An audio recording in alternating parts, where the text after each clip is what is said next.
આજના આપણા ઊંડાણપૂર્વક ચર્ચા વિમર્શમાં સૌનું સ્વાગત. આજે આપણે એક એવા શિક્ષકની વાત કરવાના છીએ જેમણે ખરેખર કંઈક અલગ કર્યું છે. જૂનાગઢના બળદેવ પરી. હા, એમની આખી સફર અને એમના કામને સમજવાનો પ્રયાસ કરીશું. આપણી પાસે એમનો પરિચય આપતો એક દસ્તાવેજ છે, એટલે એના આધારે જ વાત કરીશું. બરાબર. અને મુખ્યત્વે એ જોવાનું છે કે ભાઈ શિક્ષણમાં ખાસ કરીને ટેકનોલોજીના ઉપયોગથી એમણે કેવું યોગદાન આપ્યું છે. એમનું યોગદાન ખરેખર અનન્ય છે, મતલબ કે બહુ પ્રભાવશાળી રહ્યું છે. અને શરૂઆત જ એકદમ જોરદાર વાતથી કરીએ. Google doodle. જૂનાગઢના એક શિક્ષકની વાત ગૂગલના હોમ પેજ પર કેવી રીતે થયું આ બધું? હા, એ ખૂબ જ રસપ્રદ મુદ્દો છે. ચાલો એના પર આવીએ. પહેલા એમનો થોડો પરિચય આપી દઈએ. ચોક્કસ.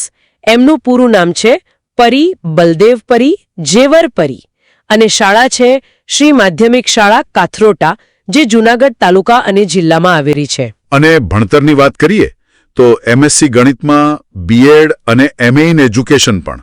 એટલે શૈક્ષણિક પાયો તો મજબૂત છે જ. હા, લાયકાત તો છે જ, પણ ખરી વાત તો એમના ડિજિટલ કામમાં છે, ખરું ને? બિલકુલ, એ જ એમને અલગ પાડે છે. તો એમણે 2011માં એક વેબસાઇટ શરૂ કરી, baldev.pari.com, અને એના પર શું નથી મૂક્યું?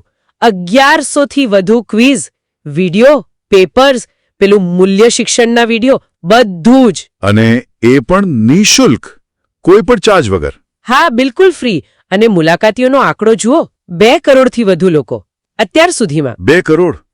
આ આંકડો જ બતાવે છે કે ગુજરાતમાં ગુજરાતી ભાષામાં આવા ઓનલાઈન શૈક્ષણિક સાધનોની કેટલી જરૂર હતી અને કેવી રીતે એક વ્યક્તિનો પ્રયાસ આટલી મોટી જરૂરિયાત પૂરી કરી શકે છે. ખરેખર ખૂબ મોટી પહોંચ કહેવાય. આ સિવાય એમની યુટ્યુબ ચેનલ પણ છે, ખાસ ગણિતના વિડીયો માટે. અને મને જે વાત બહુ ગમી કે આ બધું કરવા માટે એમણે ઘરે જ સ્ટુડિયો બનાવ્યો, પોતાના ખર્ચે લગભગ 7 લાખ રૂપિયા લગાવ્યા. પોતાના પૈસાથી આ પ્રતિબદ્ધતા જુઓ, આ કોઈ નાની વાત નથી. ઘરે પોતાનો સ્ટુડિયો બનાવવો. કાળમાં તો મેથ્સ પરી નામની એપ્લિકેશન પણ તૈયાર કરી દીધી, મતલબ સમય પ્રમાણે અપડેટ થતા રહ્યા. ચોક્કસ. આ પ્રકારનું વ્યક્તિગત રોકાણ, આ પહેલ, આ જ એમને અલગ તારવે છે. અને કદાચ એટલે જ એમને આટલી મોટી ઓળખ મળી, જે ગૂગલ ડૂડલની વાત આપણે કરી રહ્યા હતા. હા, એ ગૂગલ ડૂડલવાળી વાત પર પાછા આવીએ. ગૂગલના હોમ પેજ પર 24 કલાક એમની સ્ટોરી. આ તો વૈશ્વિક સ્તરે લાખો લોકો સુધી એમની વાત પહોંચી. અને ખાસ વાત એ કે ગૂગલે ભારતના જે 35 લોકોને પસંદ કર્યા હતા, એમાં ગુજરાત અને ભારતમાંથી એકમાત્ર શિક્ષક એ પોતે હતા. અરે વાહ! આ તો કોઈ પણ શિક્ષક માટે ખરેખર ગૌરવની ક્ષણ કહેવાય. ચોક્કસપણે. અને ગૂગલે ખાલી ડૂડલ જ નહીં, એમની સ્ટોરી યુટ્યુબ પર પણ મૂકી. અને યુટ્યુબે જે કોફી ટેબલ બુક બહાર પાડી હતી, જેમાં શ્રેષ્ઠ 35 લોકોના કામની નોંધ હતી, એમાં પણ એમનો સમાવેશ કર્યો. ઓહ, એટલે બહુ મોટા પાયે સન્માન મળ્યું. હા, અને આ તો ગૂગલની વાત થઈ. રાષ્ટ્રીય સ્તરે જુઓ તો 2 વખત રાષ્ટ્રપતિના હસ્તે નેશનલ બેસ્ટ ટીચર એવોર્ડ, એક નેટ 2018 જે ઇનોવેશન માટે હોય છે, અને બીજો આઈસીટી એવોર્ડ 2018 જે ટેકનોલોજીના ઉપયોગ માટે. 2 રાષ્ટ્રીય પુરસ્કાર. અને રાજ્ય કક્ષાનો? હા, 2016માં રાજ્ય શ્રેષ્ઠ શિક્ષક પુરસ્કાર પણ મળેલો છે.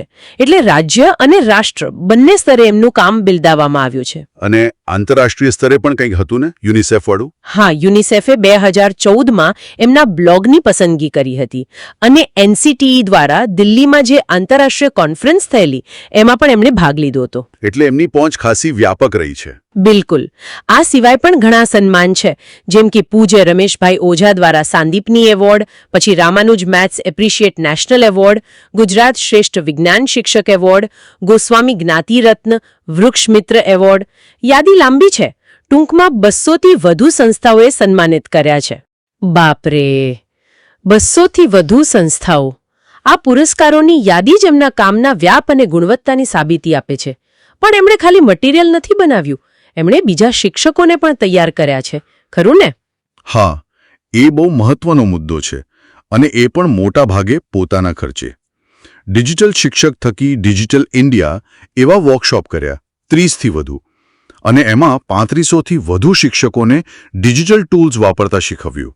અચ્છા, પોતાના ખર્ચે ટ્રેનિંગ આપી. હા, અને એટલું જ નહીં, રાજ્ય સરકારની જે કર્મયોગી તાલીમો ચાલે છે, એમાં પણ વર્ષોથી એમઆરપી, કેઆરપી, આરપી તરીકે કામ કર્યું છે. એટલે કે એ પોતે માસ્ટર ટ્રેનર રહ્યા છે બીજા શિક્ષકોને તાલીમ આપવા માટે મોડ્યુલ લેખનમાં પણ યોગદાન આપ્યું છે. એટલે જ્ઞાન પોતાની પાસે રાખવાને બદલે વહેંચવામાં માને છે. બરાબર, એ જ એમની ખાસિયત છે. અને વિદ્યાર્થીઓ માટે પણ કંઈક કર્યું છે ને, પેલું પરીક્ષાના ટેન્શન વાળો. હા, પરીક્ષા ટેન્શન મુક્ત આપો આ વિષય પર અલગ અલગ જિલ્લાઓમાં જઈને 20થી વધુ સેમિનાર કર્યા અને 15,000થી વધુ વિદ્યાર્થીઓને મફતમાં મોટિવેશનલ ટ્રેનિંગ આપી.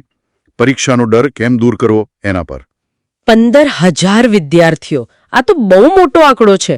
તો આ બધી મહેનતનું કોઈ પરિણામ, કોઈ અસર દેખાય છે ખરી? ચોક્કસ દેખાય છે.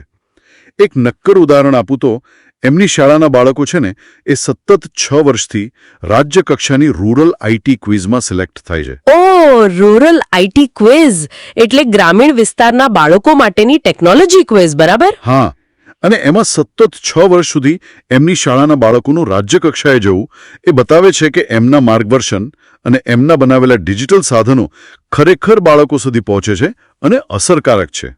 તો આખી વાતચીત પરથી આપણે એમ કહી શકીએ કે બળદેવ પરી એક એવા શિક્ષક છે જેમણે ટેકનોલોજીનો, પોતાના અંગત સંસાધનોનો અને પોતાના સમર્પણનો અદ્ભુત ઉપયોગ કર્યો છે અને પોતાના વર્ગખંડ કે શાળાની 4 દિવાલો ઓળંગીને આખા ગુજરાતના શિક્ષણ પર એક વ્યાપક હકારાત્મક અસર ઊભી કરી છે. બિલકુલ સાચી વાત. અને આખી ચર્ચાના અંતે એક વિચાર આવે છે જે કદાચ આપણા શ્રોતાઓને પણ વિચારતા કરી મૂકે. શું વિચાર?